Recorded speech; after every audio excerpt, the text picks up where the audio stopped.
The dentist wasn't supposed to change my life. It was supposed to be a quick appointment squeezed between my morning payroll run and a 2 p.m. meeting about overtime discrepancies. I remember checking my watch in the waiting room, already calculating whether I'd have time to grab coffee before work. My husband, Rowan, was in the chair behind that frosted glass door, complaining about a cracked molar like it was a personal betrayal. Granola shouldn't fight back, he joked that morning, holding an ice pack to his jaw while I hunted for my car keys. I'm filing a complaint against Walnuts. I laughed. Because that's what you do when your life is still normal. When the hygienist finally called me back, I expected the usual, small talk, fluoride upsell, reminder to floss more. Instead, the dentist asked me to step into the hallway. Her voice was calm. Professional.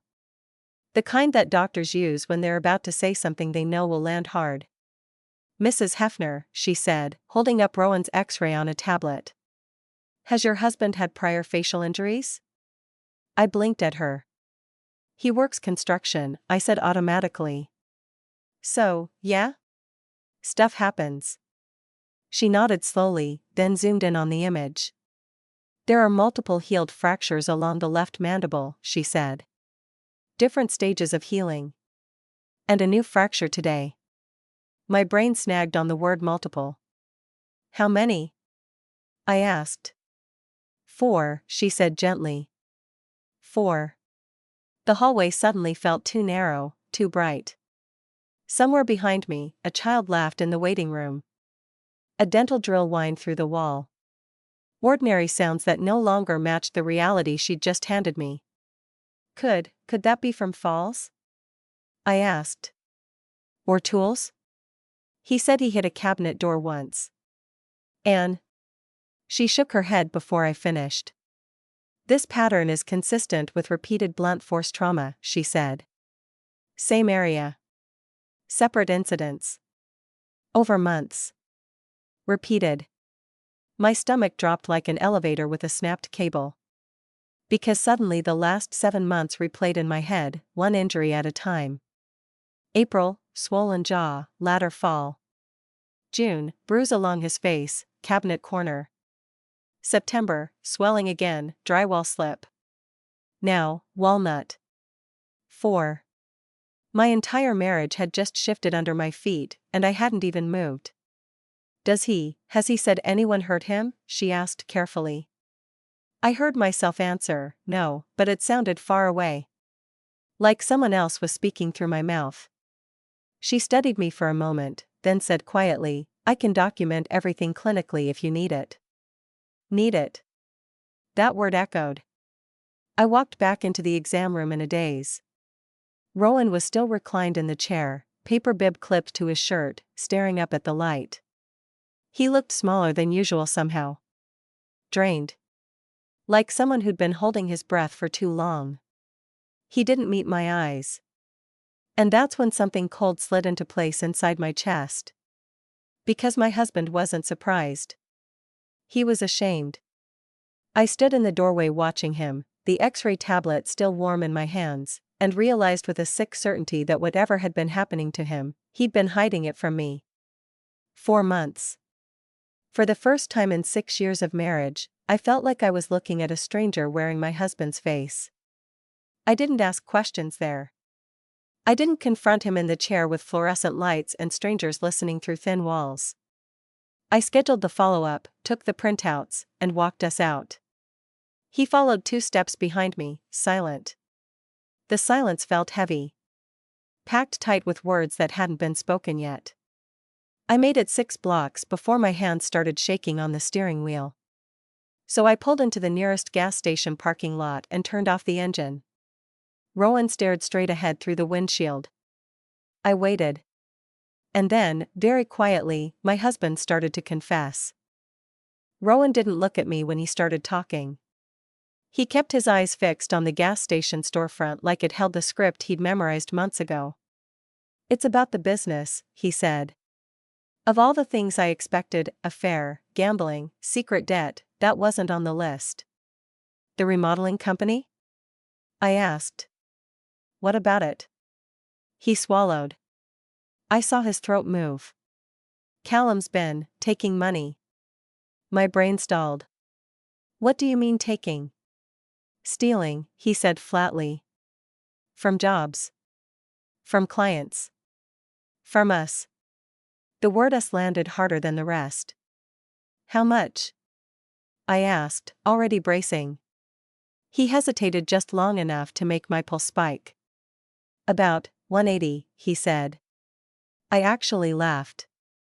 It came out sharp and wrong. $180? Rowan, you scared the hell out of me. 1,000, he said quietly. Everything inside me went still. Because 2 months earlier I'd cried in our bathroom over a $600 tire bill we couldn't afford. And he was telling me his brother had siphoned nearly $200,000 out of their company. Start at the beginning, I said. So he did. 18 months ago, he'd noticed invoices in their accounting software from subcontractors he didn't recognize. That wasn't unusual at first. Callum handled most of the admin side. Rowan was the one on-site swinging hammers and installing cabinets. But then he saw one tied to a job he personally ran. No subcontractors had been used. Yet there was a $9,200 drywall invoice paid out. I asked Callum about it, Rowan said. He brushed it off. Said I forgot. Except Rowan never forgot job details. That was his thing, measurements in his head, timelines memorized, materials down to the screw count. So he started checking. More invoices appeared. Different company names. Plumbing. Electrical. Drywall. All tied to projects that hadn't used outside crews. He confronted Callum again. That was April. The latter fall. Rowan's voice thinned. We were alone in the warehouse.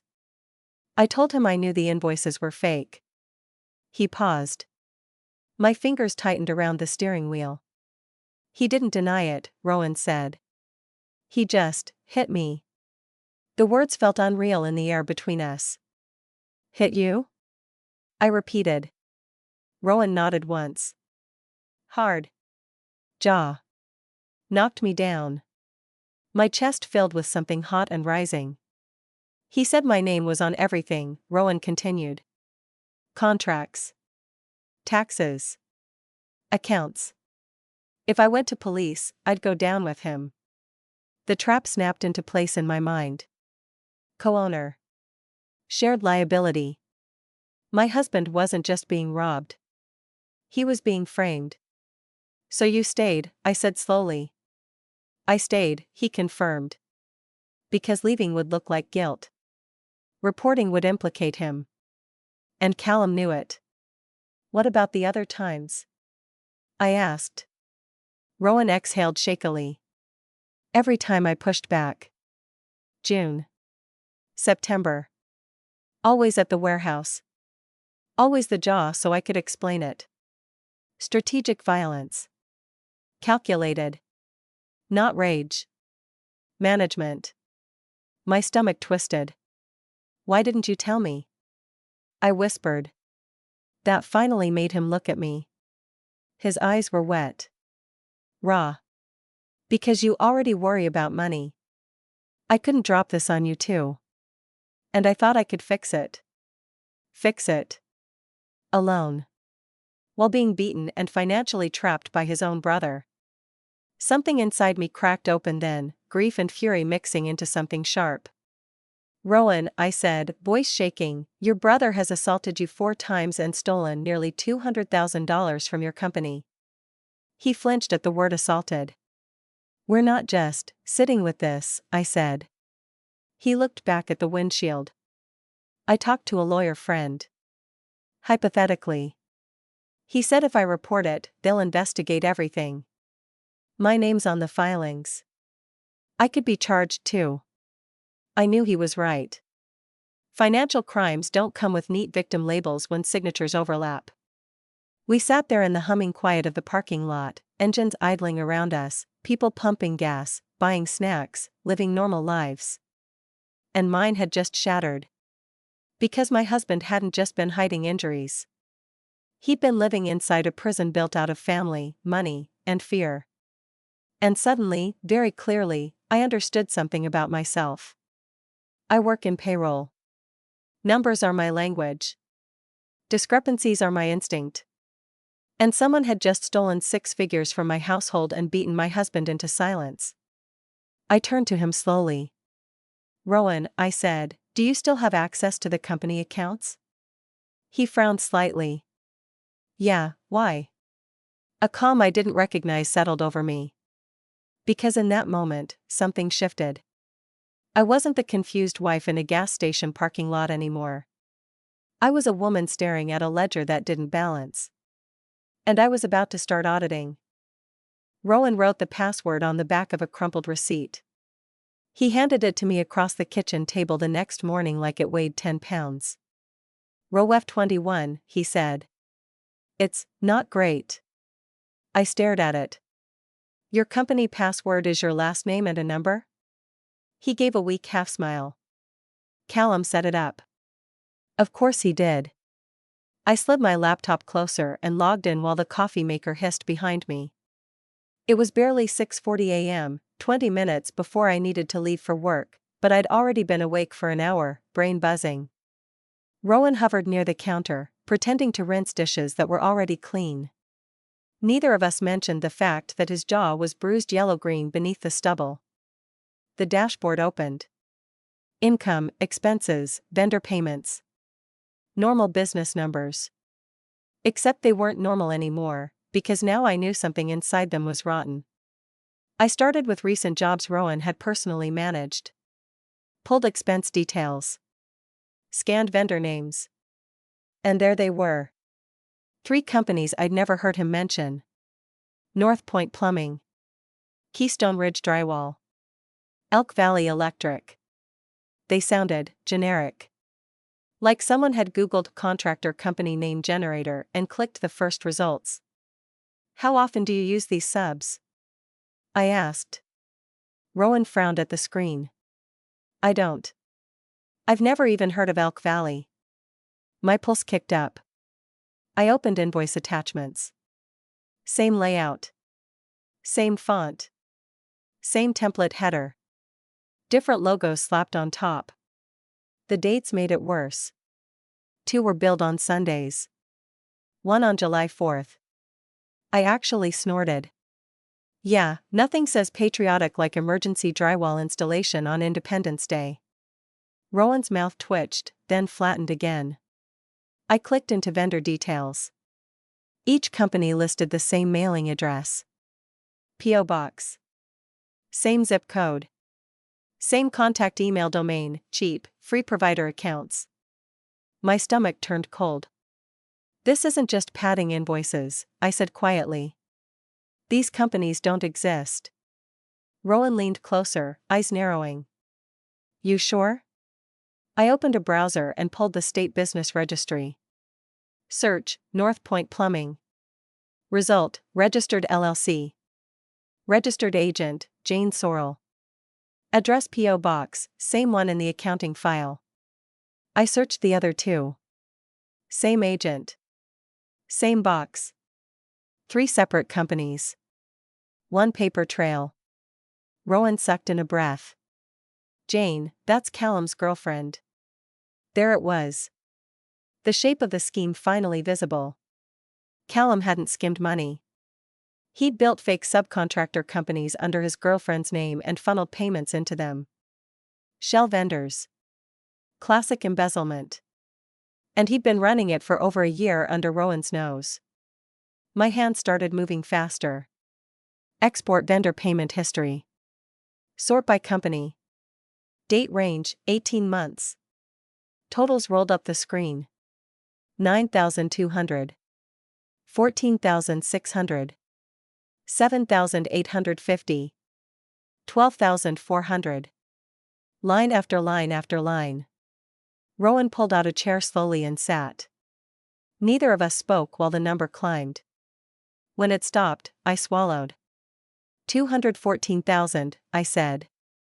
He closed his eyes. "That's more than I thought," he whispered. I stared at the total, anger rising like heat through my chest. $214,000. While we'd argued over groceries. While I'd skipped dental cleanings to save money. While Rowan had blamed himself for slow months. It hadn't been slow. It had been stolen. I printed everything. Invoices. Vendor lists. Payment logs.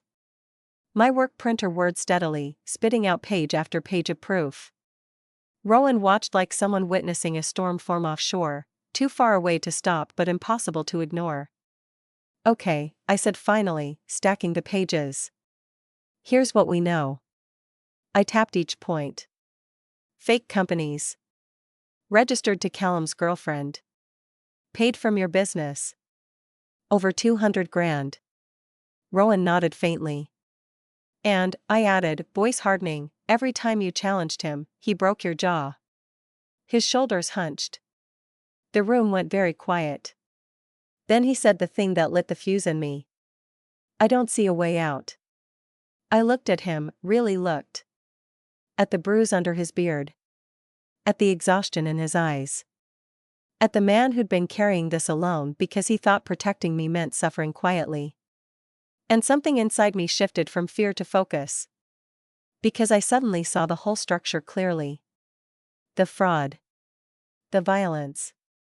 The liability trap. Callum thought he'd built a system with no exits. But he'd made one mistake. He assumed Rowan was alone. I slid the stack of printed invoices into a binder. Closed it. Met my husband's eyes. There is a way out, I said. He searched my face. How? I felt something unfamiliar settle into place inside me. Cold. Precise. Certain. The same way you take down any financial crime, I said. You follow the money. The first mistake I made was calling my mother-in-law. I did it that same night, still wired on adrenaline and spreadsheets, convinced that any mother would want to know one son was beating and robbing the other. Greta answered on the third ring, cheerful. Hi, honey. Everything okay? I gripped my phone tighter. Not really. I need to tell you something about Callum. There was a pause, small, but I felt it. What about him? She asked. So I told her. Not everything. Not the numbers or the fraud details. Just the core truth. Rowan had discovered money missing from the business, and when he confronted Callum, Callum had hit him. More than once. Silence filled the line. Then Greta sighed. A long, disappointed exhale. Well. Rowan can be dramatic, she said. I blinked. Dramatic? You know how sensitive he is compared to Callum, she continued gently, like she was smoothing over sibling rivalry.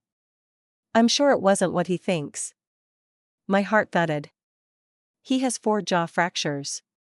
From construction accidents, she said quickly. Those boys have always been roughhousing.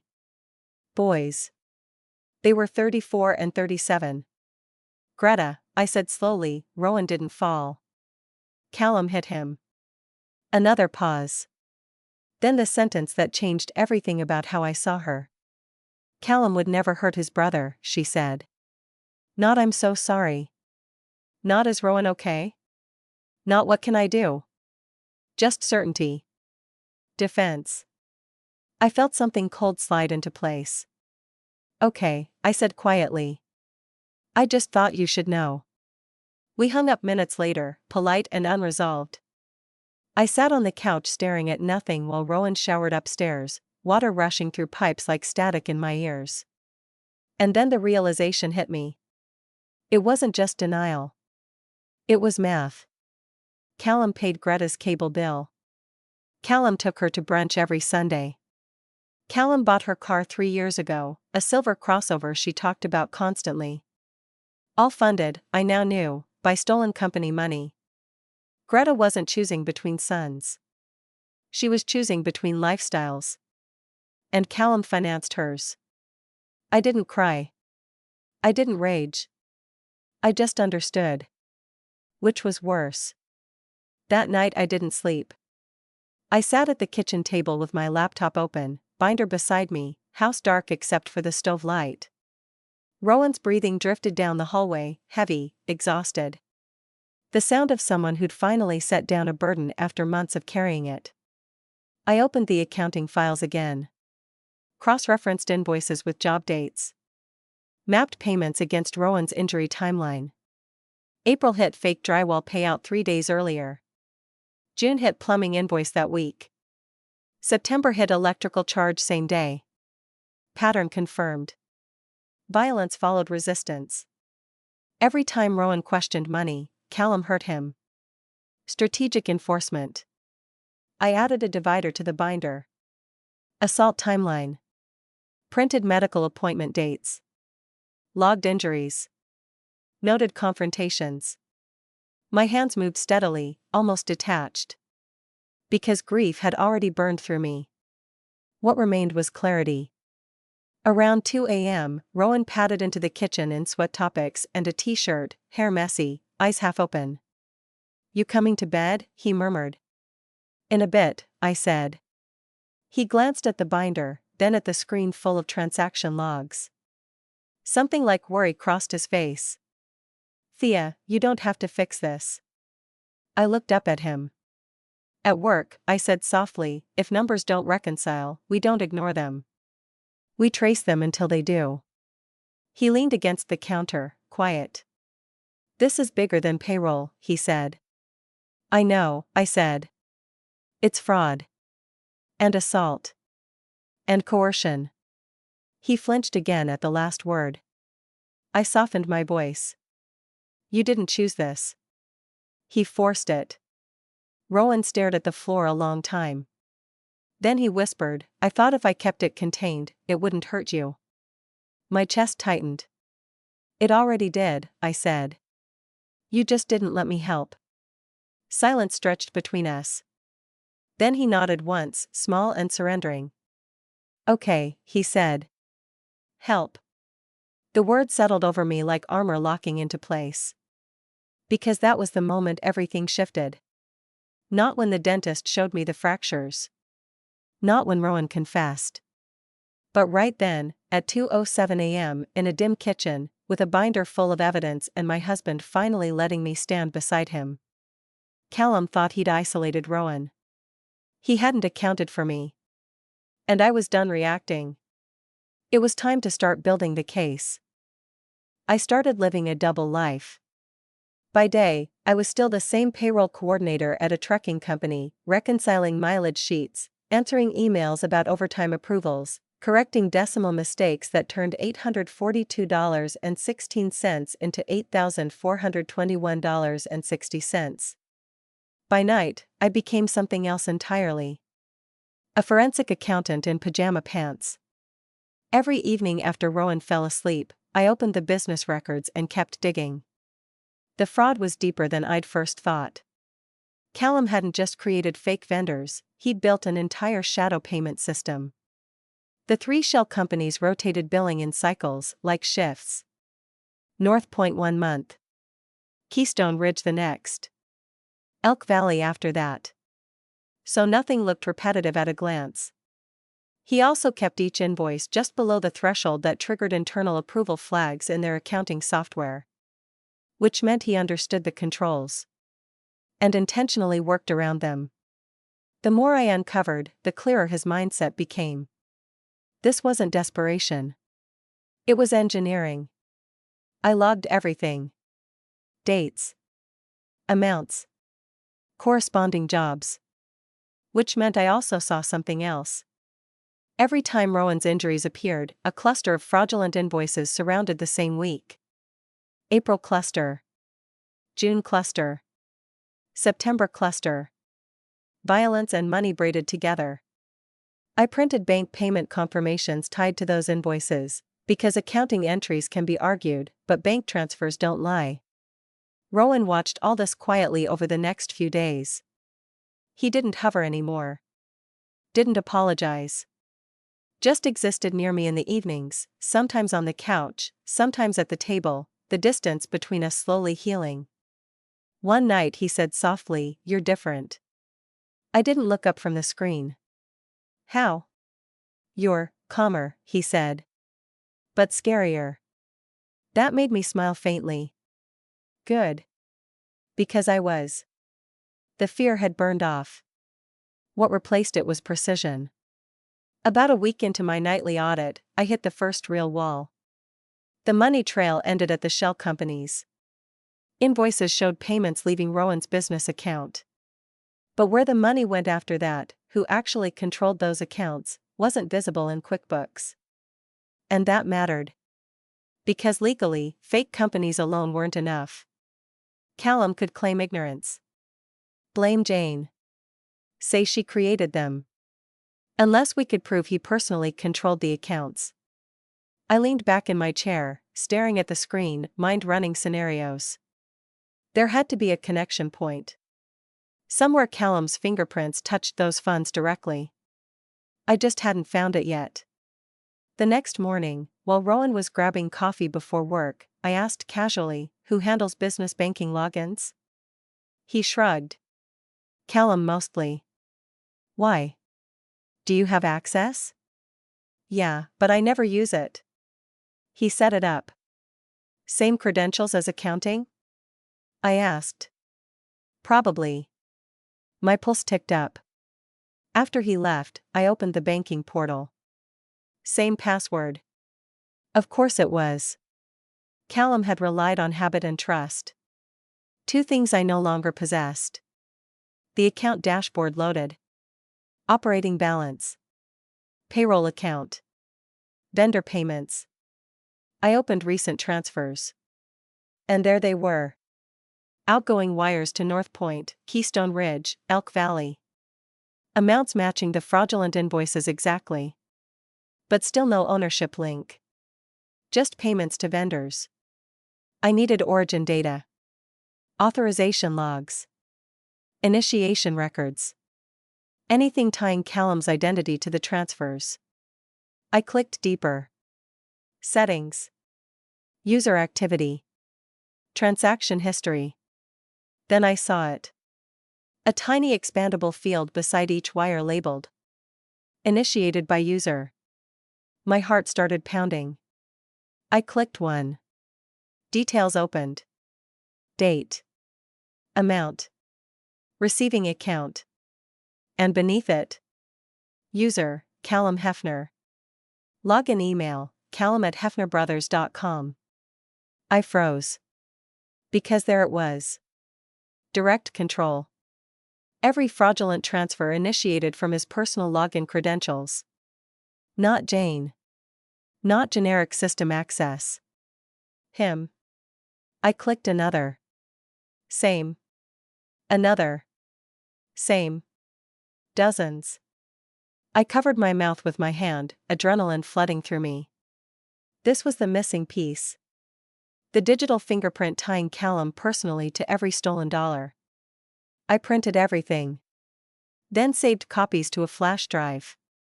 Then another. Then emailed encrypted versions to myself. Redundancy mattered. Evidence vanished all the time. But not mine. That evening, when Rowan got home, I handed him the stack. He scanned the top page. Then the next. His face changed. Shock first. Then something heavier. Relief. "You found it," he whispered. I nodded. "Every transfer," I said.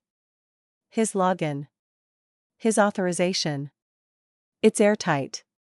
Rowan sank into a chair slowly, staring at the papers like they might disappear. After a long silence, he said, "So, what happens now?" I looked at the evidence between us.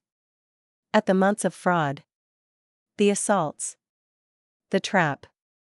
And the exit we'd finally carved open. "Now," I said quietly, "we stop this." Finding the proof changed everything. Until that moment, Rowan and I had been trapped in hypotheticals, maybe fraud, maybe assault, maybe legal risk. Now it was concrete. Dates. Amounts. Logins.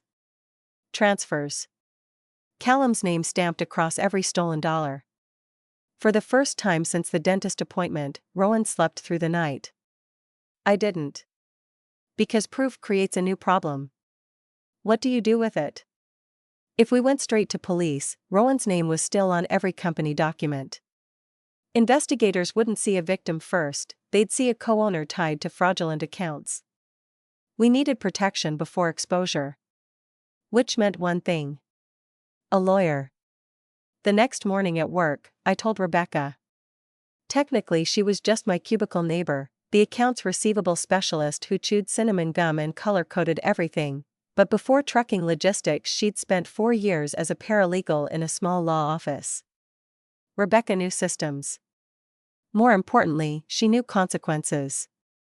We were in the break room, coffee burning in paper cups, when I finally said, "Can I ask you something, hypothetical?" She raised an eyebrow. "There is no hypothetical tone in your voice right now." So I told her. Not every emotional detail, just the facts. Fraudulent shell vendors. $214,000 missing. Co-owner liability. Assault linked to confrontations. Proof of financial control. Rebecca didn't interrupt once. When I finished, she exhaled slowly. "Okay," she said. "First rule, do not go to the police yet." My stomach dipped. "Why?"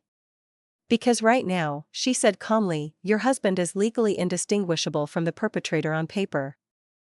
The words hurt, but they were true. Step 1, she continued, is a forensic fraud attorney. Someone who organizes evidence, establishes victim status, and presents a clean package to prosecutors. Lawyer first. Law enforcement second. Exactly what my instincts had been circling without naming. "Do you know anyone?" I asked. She nodded. "I know someone who knows someone." Of course she did. Every office has one person who quietly understands how the world actually works. By lunch, she'd texted me a name and number. Small business fraud specialist. Harrisburg. I stared at the contact info for a long time before saving it. Calling meant escalation. Irreversible. But doing nothing meant Callum kept control. That night, Rowan and I sat at the kitchen table again, same spot where the binder had first appeared. I laid out everything. Rebecca's advice. Legal risk. Next steps. Rowan listened without interrupting, jaw tight. When I finished, he said, "If we push this, Callum goes to prison." There was grief in it. Despite everything. Because family damage still counts as loss, even when deserved. "Yes," I said gently. "He probably does." Rowan stared at the tabletop. "He's my brother." "I know." Silence stretched. Then he whispered, "He hit me." The words hung there, fragile and devastating. I reached across the table and took his hand. "This isn't you betraying him," I said. "It's you surviving him." His eyes closed. A long breath left him. Then he nodded once. Decision made. The next day, I called the attorney. His office was above a sandwich shop in Harrisburg. When he answered, his voice was calm, practical, unhurried, the tone of someone who had spent years untangling quiet financial disasters inside families. I explained briefly, co-owned construction company, suspected internal embezzlement, documentation in hand. He asked 3 questions. Amount range? About 200,000. Time span? 18 months. Proof of control? Yes. A pause. Then, "You need to come in." We scheduled for Saturday. 2 days away. After I hung up, I sat very still at my desk. Because this was the pivot point. Up to now, everything had lived inside our house: fear, secrets, evidence. Now it was about to leave it. Enter the legal system. Exposure. Consequences. I looked down at my hands. They weren't shaking anymore. Because somewhere between the dentist hallway and this phone call, I had changed. I wasn't reacting to Callum's actions now. I was initiating the end of them. Saturday morning, Rowan and I packed the binder into a tote bag. Invoices. Bank logs. Timeline. Assault documentation. Proof. We carried it out to the car together. And for the first time since this began, I felt something close to certainty. Because Callum still thought he controlled the board. He didn't know we'd already moved the next piece. The attorney's office smelled like toasted bread and printer toner. It was on the second floor above a deli, the kind with faded menu boards and a bell that jingled every time the door opened downstairs. The scent of roasted turkey drifted up through the vents, weirdly comforting against the knot in my stomach. Rowan and I sat side by side in the waiting area, the tote bag with the binder between our feet like contraband. Neither of us spoke. When the door opened, the attorney looked exactly how I'd imagined, late 50s, silver hair, rolled sleeves, reading glasses hanging from his collar. Someone who'd seen every version of family betrayal that money could create. "Mr. and Mrs. Hefner," he said. We followed him into a narrow office lined with case files. "Tell me what's going on," he said, settling behind his desk. Rowan glanced at me. I nodded. So he started. He told the story plainly: business structure, fake vendors, confrontations, assaults. No dramatics, no embellishment. Just facts laid out like boards on a frame. When he finished, I slid the binder across the desk. The attorney opened it. And went silent. Pages turned. Invoices. Transfer logs. Vendor registrations. Assault timeline. User authorization records. He read for a long time. Rowan's knee bounced beside me. I could feel the tension radiating off him. Finally, the attorney closed the binder and leaned back. "This is substantial," he said. Air left my lungs in a quiet rush. "So, Rowan isn't liable?" I asked carefully. He shook his head. "Based on this, your husband appears to be a coerced co-owner. Lack of benefit, documented resistance, physical assault tied to objections, it supports victim status." Rowan sagged slightly in his chair. I hadn't realized how tightly he'd been holding that fear. "What happens next?" he asked. The attorney steepled his fingers. "I assemble this into a forensic package," he said. "Clean timeline. Financial analysis. Evidence indexing. Then I presented directly to the district attorney's fraud division." My pulse ticked up. "So law enforcement gets involved," I said. "Yes," he said calmly. "But with context already established. Your husband positioned correctly from the start. Protection before exposure. Exactly what we needed." He tapped the binder. "One thing is still missing," he added. My stomach dropped. "What?" "Direct proof that Mr. Callum Hefner personally controlled the shell company bank accounts," he said. "You have transfer initiations from his login, which is strong. But if the defense argues the girlfriend owned the accounts independently, they'll try to create doubt." I frowned.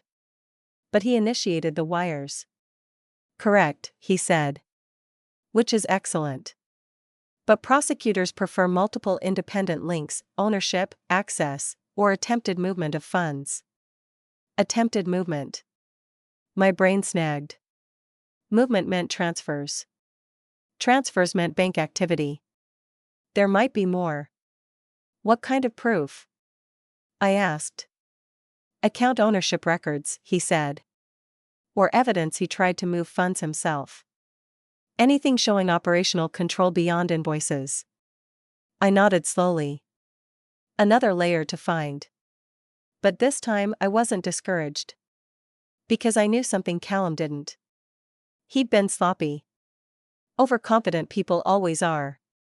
The attorney continued outlining next steps: documentation review, formal affidavit from Rowan, medical corroboration from dental records. We signed engagement papers. Left the binder for analysis. When we walked back down the stairs, the deli bell jingled and sunlight hit my face, sharp and bright. Rowan exhaled beside me, long and shaky. "Did that just happen?" he murmured. "Yeah," I said. He looked at me, eyes raw. He said victim. The word trembled in the air. I squeezed his hand. "Because you are." We stood there on the sidewalk a moment, traffic humming past, ordinary Saturday life moving around us. Then Rowan asked quietly, "What if Callum finds out?" I met his gaze. Because that was inevitable now. Fraud investigations don't stay hidden forever. "He will," I said.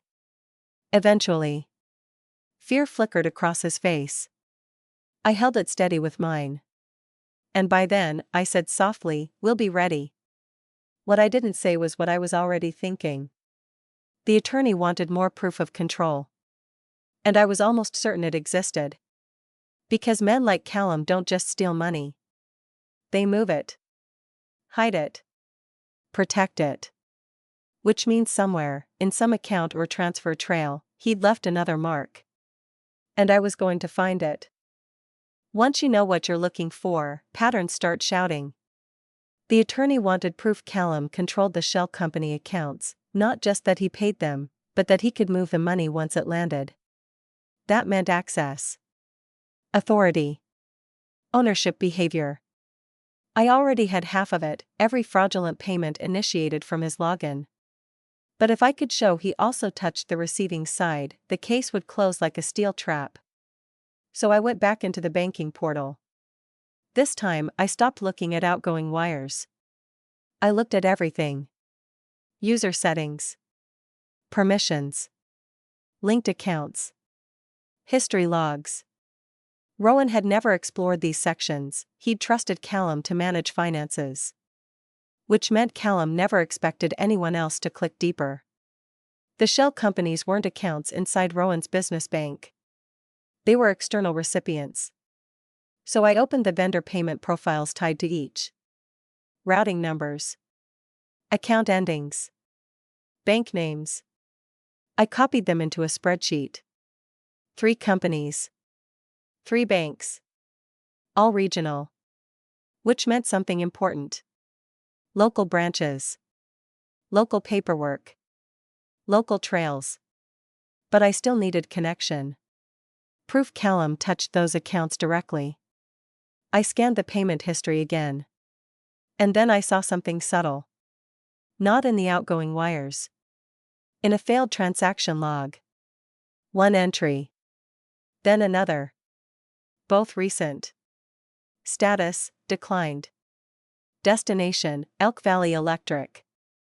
Reason, account frozen. Frozen? I leaned closer, pulse rising. Why would a shell company account be frozen? Unless someone tried to move money out and triggered a hold. I clicked the transaction detail. Date, last Friday. Amount, $31,216. Initiated by Callum Hefner. My breath caught. This wasn't a payment from Rowan's business. It was an attempted transfer from the shell vendor account. Which meant Callum had access inside it. Directly. I opened the second declined entry. Different company. Same pattern. Attempted outgoing wire. Initiated by Callum. Account frozen. My hand started shaking, not fear this time, but adrenaline. Because this was exactly what the attorney needed. Evidence that Callum personally tried to move funds out of the shell accounts. Operational control. Ownership behavior. I exported everything. Transaction logs. Initiation records. Failure notices. Then I noticed something else in the metadata. Origin device. Callum's office desktop. IP address matching the warehouse location. It was perfect. He hadn't just created the companies. He'd operated their accounts himself. And recently enough to show ongoing control. I printed the logs, hard hammering. Then saved digital copies to 3 separate drives. Redundancy again. By the time Rowan got home that evening, the evidence sat spread across the kitchen table like a forensic display. He stopped in the doorway. "What's all this?" he asked. I looked up. And for the first time since this started, I felt something almost like satisfaction. "He tried to move the money," I said. Rowan frowned. "What?" I slid the top page toward him. "Last Friday," I said. Callum logged into the Shell Company account and attempted a transfer out. 31,000. Declined because the account's frozen. Rowan stared at the page. Then at me. "He has access?" he said slowly. "Yes," I said. "Direct access. Initiated from his office computer." Understanding dawned across his face like sunrise. "So that proves." "He controls them," I finished. "Personally." He sank into a chair, stunned. For a long moment neither of us spoke. Then Rowan whispered, "He was still doing it." "Yeah," I said softly. "He never stopped." Silence settled heavy between us. Because this wasn't past fraud anymore. It was active. Ongoing. Which meant something else too. Callum believed he was still safe. Still undiscovered. Still in control. I gathered the pages into a neat stack. "Tomorrow," I said, "we send this to the attorney." Rowan nodded slowly, eyes still fixed on the logs. Then he looked up. And I saw something new there. Not fear. Not shame. Anger. Quiet. Cold. Earned. "What happens when they confront him?" he asked. I met his gaze. "He won't see it coming," I said. Because that was the truth. Callum thought the only threat was Rowan. He didn't know I'd been tracing him for weeks. Didn't know prosecutors were about to receive proof of control. Didn't know the accounts he tried to drain were already locked. And most of all, he didn't know the woman he'd dismissed as background noise in his brother's life had just sealed the case against him. The day Callum came to our house, I knew something had shifted. He never visited casually. Not without purpose. So when Rowan texted around noon, "Callum says he might stop by later," my stomach tightened. "Why?" I typed back. "Didn't say." Of course he didn't. Because Callum never explained movements. He monitored them. I spent the afternoon working remotely, laptop open on the dining table, but I couldn't focus on spreadsheets. My eyes kept drifting to the hallway closet. The binder sat inside. Invoices. Transfers. Assault timeline. Banking logs. Everything. If Callum stepped 10 feet down that hall, he'd be inches from the evidence that would destroy him. By the time Rowan got home, I'd already moved it. Bedroom closet. Top shelf. Under winter blankets. Redundancy wasn't just digital anymore. It was spatial. Callum arrived at 6:12 p.m. with a six-pack and that easy half-smile he wore like a brand logo. "Hey, little brother," he said, clapping Rowan's shoulder. Rowan stiffened almost imperceptibly. I watched from the kitchen doorway, reading micro-expressions like line items. Callum scanned the room fast. Couch. Table. Counters. Me. Rowan. Exit paths. Surveillance disguised as casual attention. "Smells good in here," he said. "You cooking?" "Just pasta," I said evenly. He nodded, but his eyes flicked back to Rowan's face. Assessing. Checking. Looking for signs.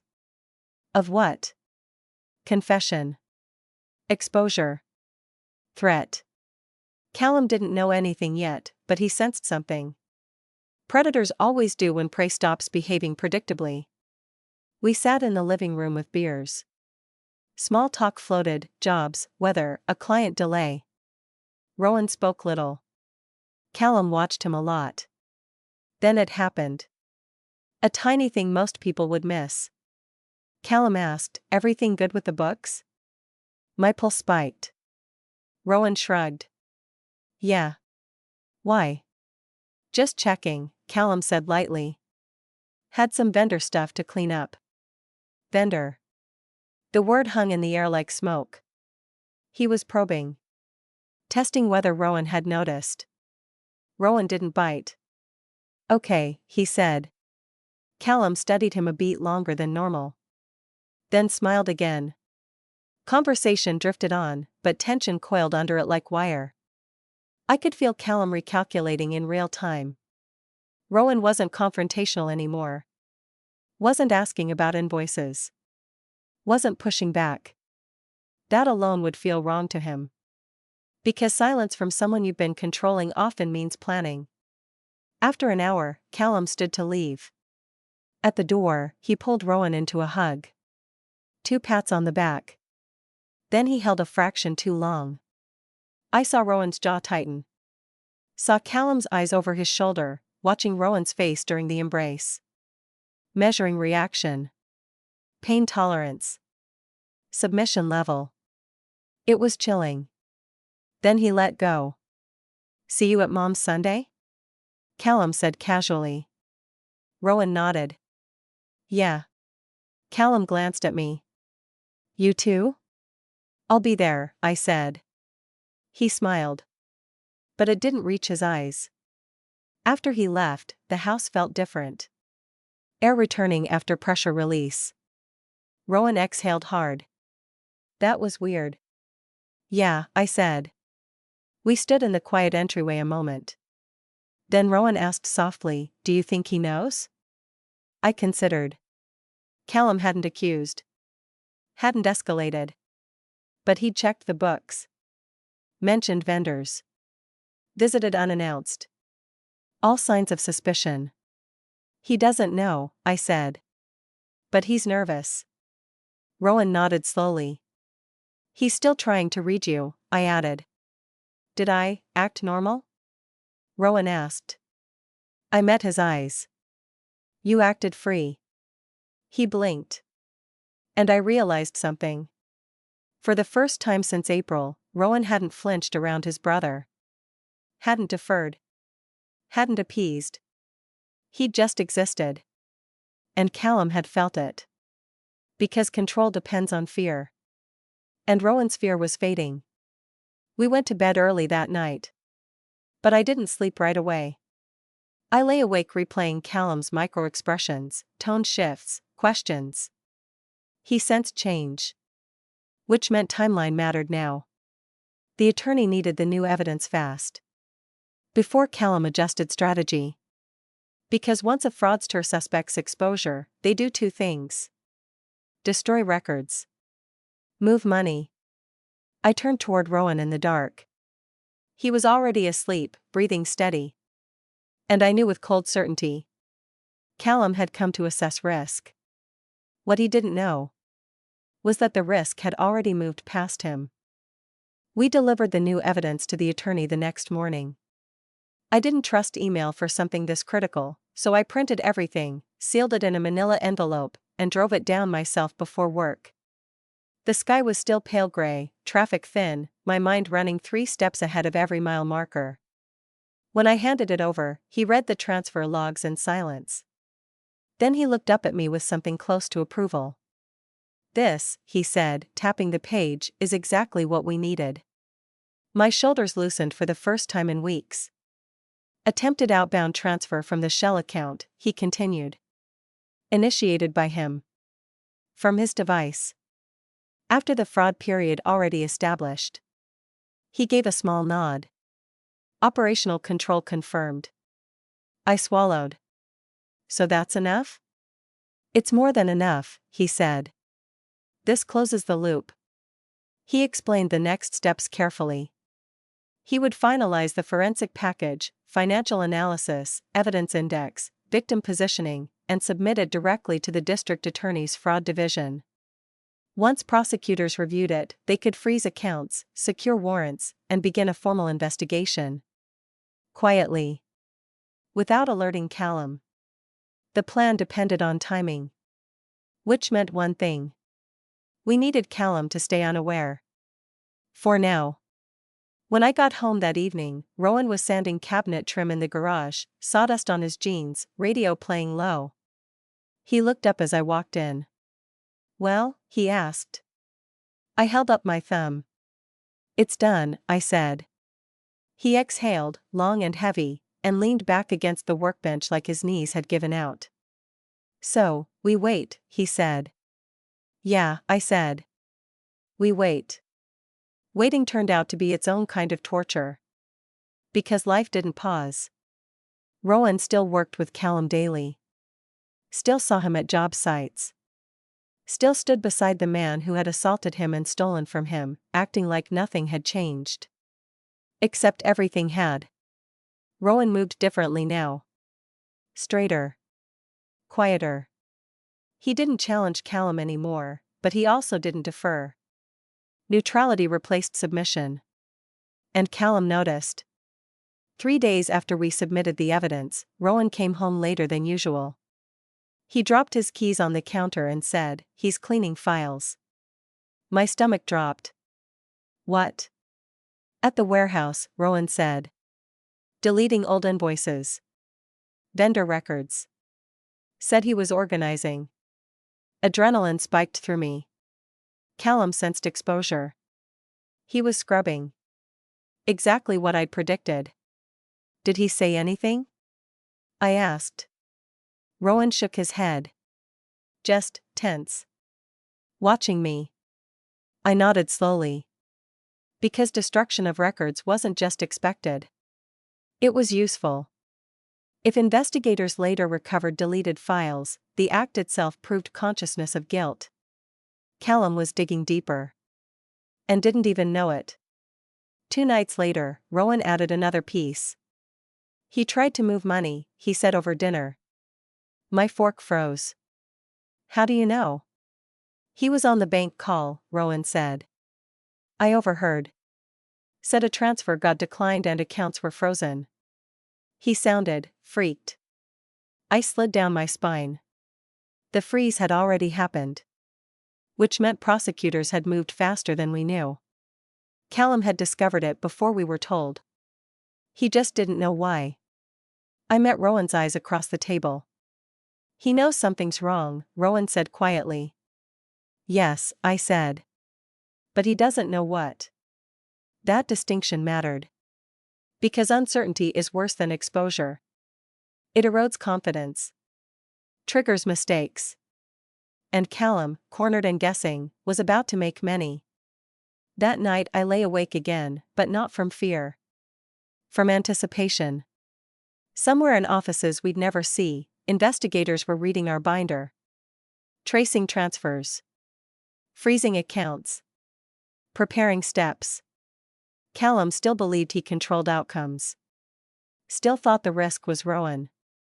Still assumed silence meant safety. He didn't know the case had already left our house.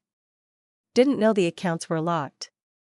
Didn't know prosecutors were watching. And most of all, he didn't know the collapse had already begun. The morning everything broke, Rowan didn't go to work. He sat in his truck across the street from the warehouse. Engine off. Hands on the steering wheel. Waiting. He told me later he didn't plan it that way. He'd just arrived early, same as always, and seen 2 unfamiliar sedans already parked by the loading bay.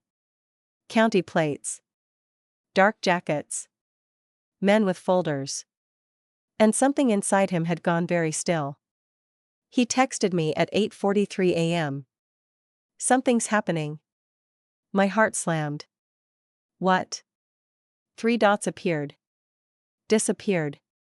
Appeared again. Then, investigators. I stopped breathing.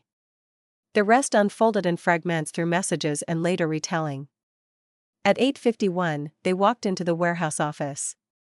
Calm. Professional. No raised voices. No spectacle. They handed Callum a warrant. Rowan watched through his windshield as his brother's posture changed, confidence draining out in visible increments. Investigators began photographing the office. Computers unplugged. Hard drives bagged. File cabinets opened. Boxes filled. The quiet dismantling of a life built on fraud. Callum made a phone call, likely his attorney. Then he sat in his own chair, in his own office, while strangers catalogued everything he owned. Rowan never went inside. He stayed across the street, watching the end of something he'd feared for months. He texted me once more. "It's real." I sank into my desk chair at work, hands shaking, not from panic, but from the sheer weight of confirmation. It had begun. Everything we'd built in secret had reached daylight. Simultaneously, investigators visited Jane Sorrell. We learned later she opened her apartment door in sweatpants, confused, until they explained the companies registered in her name were tied to a $200,000 fraud investigation. She broke in minutes. Full cooperation. Callum created the LLCs. Callum instructed her signatures. Callum controlled accounts. She received a small monthly payment and no real understanding of scope. The weakest link in any fraud chain is the person who doesn't know they're a link. Back at the warehouse, Callum was arrested. Charges: theft by deception, fraud, forgery, assault. Rowan watched the handcuffs go on. He told me later it didn't feel triumphant. It felt quiet. Like watching a building collapse in slow motion after years of cracks. By 10:30 a.m., it was over. Callum gone. Office stripped. Evidence seized. When Rowan finally drove home, he didn't speak at first. He just walked in, set his keys down, and stood in the kitchen staring at nothing. I stepped toward him slowly. "It happened," I said. He nodded. "They took everything," he whispered. I reached for his hand. He let me take it. "Are you okay?" I asked. He swallowed. "I don't know." Which made sense. Because justice still hurts when it involves blood. We stood there a long moment in the sunlight cutting across the counter. Then Rowan said something I'll never forget. "He looked at me," he said quietly. "When they cuffed him." I waited. "He knew," Rowan finished. "Of course he did. Fraudsters recognize exposure the instant it lands. Callum might not know how much we'd built, but he knew who'd ended it. Rowan. And by extension, me." I felt the realization settle heavy in my chest. Because consequences don't erase relationships. They just redefine them. Callum wasn't just a criminal now. He was the brother Rowan had destroyed. The son Greta would defend. The family fracture that would never heal. I squeezed Rowan's hand. "You didn't do this," I said softly. "He did." Rowan nodded.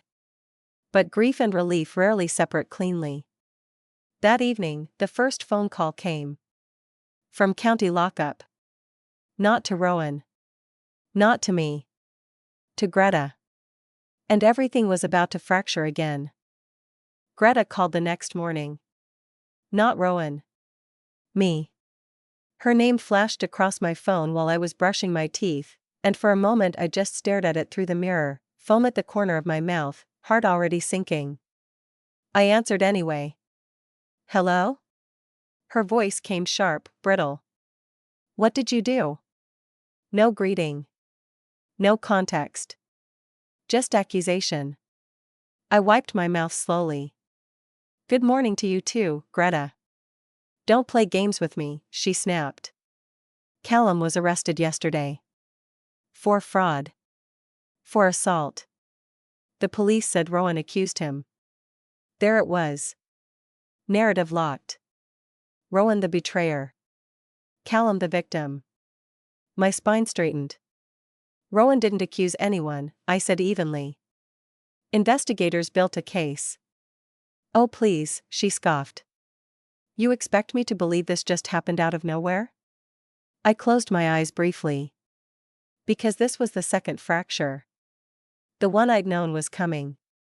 "Greta," I said quietly, "Callum stole over $200,000 from the business and assaulted Rowan 4 times.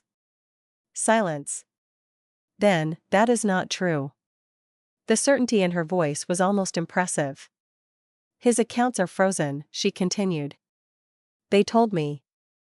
How could he steal money that isn't even accessible? Because it had already been seized. Because consequences lag actions. But she didn't want logic. She wanted preservation. Greta, I said, keeping my tone calm, there's documentation. Bank records. Medical records. Witness statements. She ignored all of it. You've always been jealous of Callum, she said suddenly. The words hit like a slap. I actually laughed once, stunned. Jealous? He's successful, she pressed. He took care of family. He helped us. Rowan has always been sensitive. You filled his head. There it was. The full story she needed to survive this. Manipulative wife. Weak son. Good brother framed. My throat tightened, but not from hurt. From clarity. Because this wasn't confusion. It was choice. Greta, I said softly, who paid for your car? A beat. That's irrelevant, she said sharply. Who pays your cable bill? I continued. Callum helps sometimes. With stolen money, I said. She inhaled sharply. And every Sunday brunch? I added. Also stolen. Her breathing went ragged. You don't know that, she whispered. I do, I said. We traced every dollar. Silence stretched. Then she said the sentence that ended everything between us. You're tearing this family apart. I felt something inside me go very still. No, I said quietly. Callum did that when he started stealing and hitting Rowan. You should have handled it privately, she said. Not destroyed him. Destroyed him. Like exposure was worse than violence. I leaned against the bathroom counter, staring at my reflection, eyes steady, mouth set. Greta, I said, he broke your son's jaw 4 times. She didn't respond. Because acknowledging that would collapse her story. So she chose the only path left. If Rowan drops this, she said finally, voice tight, maybe we can fix things. I closed my eyes. There it was. The request beneath everything. Undo justice. Restore Callum. Preserve her world. When I spoke again, my voice was calm and final. That's not happening. Her breath hitched. So you're choosing this, she said. Yes, I said. A long silence followed. Then she hung up. No goodbye. No apology. Just absence. I lowered the phone slowly. In the mirror, I looked older somehow. Not worn. Tempered. Because some betrayals come from enemies. And some come from people who choose comfort over truth. That night Rowan asked, did she call? I nodded. How bad, he said. I met his eyes. She chose him, I said. He looked down. But he didn't seem surprised. Just tired. I'm sorry, he murmured. I shook my head. This isn't yours to carry, I said. And for the first time since all this began, I realized something fully. The fraud case was over. Callum was finished.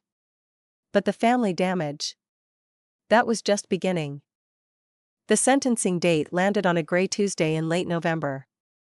Cold enough that the air stung when you breathed, but not yet winter. That in-between season where everything feels suspended, like the world is waiting for something to end. Rowan barely slept the night before. I could feel it in the mattress, the subtle shifts, the way he kept turning onto his back like he was bracing for impact. Around 3 a.m., I found him sitting at the edge of the bed, shoulders hunched, staring into the dark. You okay? I whispered. He nodded automatically. Then shook his head. I don't know how to do this, he said. My chest tightened. You just show up, I said softly. That's all.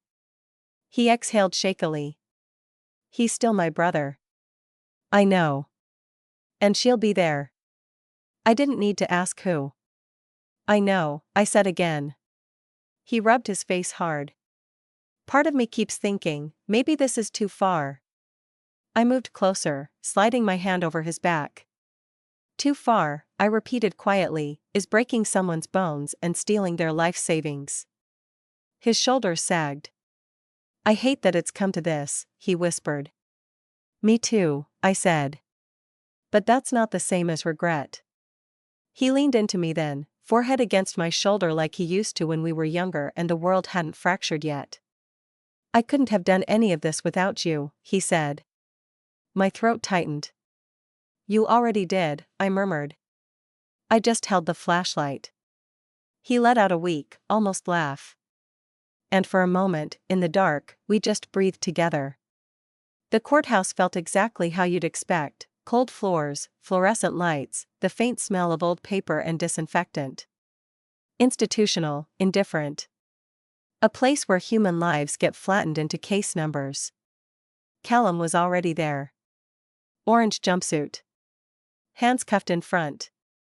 He looked smaller somehow.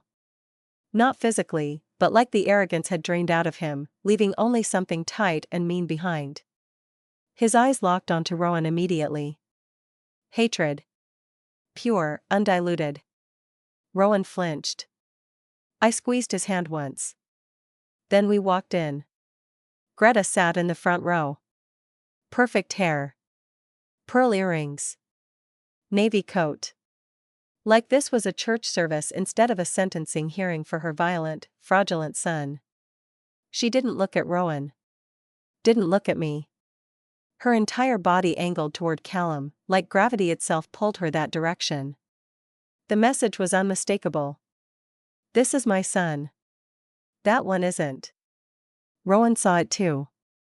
I felt his fingers tighten in mine, then go cold. Ready? I whispered. He nodded. We took our seats. The proceedings blurred at first, legal language, charges read aloud, financial figures recited in sterile monotone. Assault counts. Fraud counts. Evidence summaries. Each word landed like a nail. Then came victim impact statements. Rowan stood. I felt the tremor in him before he even moved. He walked to the podium slowly, like each step cost something. Callum watched him with a smile that didn't reach his eyes. Greta stared straight ahead. Rowan unfolded his paper. His hands shook. Then he looked up. And instead of reading, he spoke. Callum was my hero when I was a kid, he said. The courtroom stilled. I followed him everywhere. Copied everything he did. I thought he was the strongest person I knew. His voice wavered, but held. The first time he hit me, I told myself it was stress. The second time, I told myself it was my fault. By the fourth time, I stopped telling myself anything. Silence pressed heavy. I lost money, Rowan continued. I lost health. I lost years of believing I mattered to my own brother. His eyes flicked once toward Greta. She didn't move. But the worst part, he said quietly, was realizing I was disposable to him. A breath shuddered through him. I'm not asking for revenge, Rowan finished. I just want the court to see what he chose to do, and what it cost. He folded the paper. Walked back. Sat beside me. I took his hand. Across the aisle, Greta reached for Callum's shoulder as far as the cuffs allowed. Not Rowan. Never Rowan. The judge began speaking. And everything that came next would end one life. And finally free another. The judge's voice was calm, measured, almost gentle. Which somehow made the words land harder. Given the severity of the financial crimes and repeated acts of violence, she said, this court sentences the defendant, Callum Hale, to 12 years in state prison. A quiet ripple moved through the courtroom. Callum didn't react at first. Then his jaw clenched, eyes snapping toward Rowan with a look so venomous it felt physical. This is on you, he hissed. The bailiff stepped closer immediately. Rowan didn't answer. Didn't even look at him. For the first time since I'd known him, Rowan's gaze stayed steady ahead, past Callum, past Greta, past all of it. Like he'd finally stepped out of a storm. Greta gasped softly. Not loud. Not dramatic. Just a small, wounded sound, as if the sentence had struck her instead of the man who committed the crimes. Callum, she whispered. The deputies moved him to stand. Chains clinked. Reality closing. That's when she turned. Not to Rowan. To me. Her eyes were bright, furious, desperate. You did this, she said under her breath. The old me might have flinched. Might have tried to explain. Might have begged her to see reason. But that woman didn't exist anymore. No, I said quietly. He did. Her lips trembled. You turned Rowan against his own family. I held her gaze. He is my family, I said. Something shattered across her face then, not grief, not rage. Loss. Because in that moment, she understood something she'd refused to face. She hadn't lost Callum to prison. She'd lost Rowan to truth. The deputies led Callum away. He twisted once, glaring back. Greta reached after him like gravity was pulling her forward. She never looked at Rowan. Not once. When the door closed behind her favorite son, the courtroom exhaled. And for a long moment, Rowan didn't move. Then he inhaled, deep, shaky. And stood. It wasn't dramatic. No tears. No speech. Just a man rising from a chair. But I felt it all the way through me. Because something invisible lifted off his shoulders in that instant. Years of fear. Guilt. Loyalty to someone who never deserved it. He turned to me. Eyes wet, but clear. It's over, he said. I nodded. It's over. Outside, winter had finally arrived. Cold sunlight, sharp air, breath turning white. Rowan paused at the courthouse steps, looking up like he hadn't seen the sky in years. Then he laughed. It burst out of him, raw, disbelieving. I feel lighter, he said. You are, I told him. He looked at me, emotion flooding in again. I don't know how to thank you, he said. I smiled a little. You already did, I said. You chose yourself. He swallowed hard. We walked down the steps together. No chains. No fear. Just movement forward. Months later, life settled into something new. Quieter. Softer. Rowan went to therapy every week. Some days were heavy.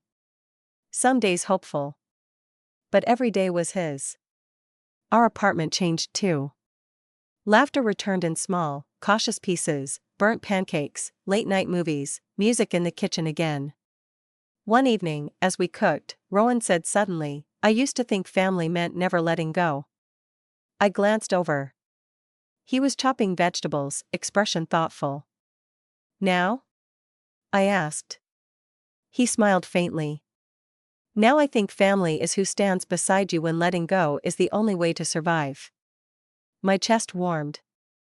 I stepped beside him, bumping his shoulder. Good definition, I said. He nudged back. Learned it from you. We never heard from Greta again. Not a call. Not a letter. Just silence. And that was its own kind of truth. Because in the end, revenge wasn't dramatic. It wasn't cruelty or spectacle. It was exposure. It was consequence. It was a man forced to face what he'd done. And another man finally free of it. One night, months later, Rowan curled against me on the couch, head in my lap. You know what the weirdest part is, he said. What? I don't hate him anymore. I brushed my fingers through his hair. What do you feel? He thought for a long moment. Then said quietly. Nothing. I smiled softly. Because that was the real ending. Not punishment. Not victory. Freedom. and we'd fought for every inch of it.